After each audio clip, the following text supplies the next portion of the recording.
Misy tenin'ny soratra masina ny Luka 10 ny andininy 5 ary tonga Jesosy dia niandrandraka nanao taminy hoe ry Zakaiosy midina faingana fa tsy maintsy hitoetra ao an-tranonao any.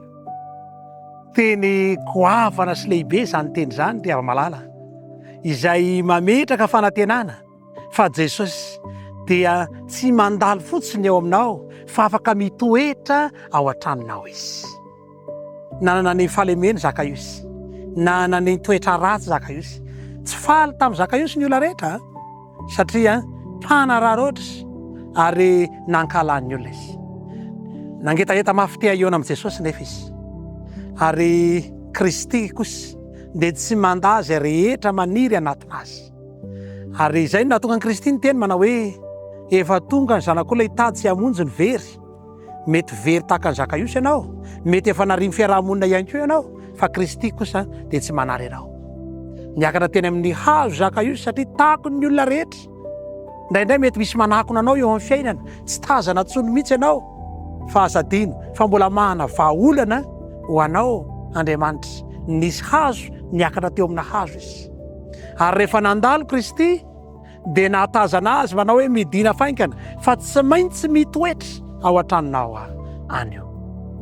Zakaiosy faly dia faly nidina ary nampiatrano an'i Kristy.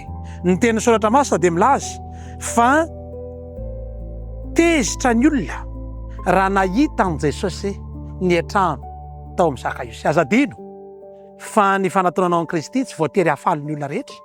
Mety mahatezitra ny olona, mahasorena ny olona zany, fa Kristy kosa dia faly miatrano ao aminao. Androany dia te hiatrano ao aminao izy.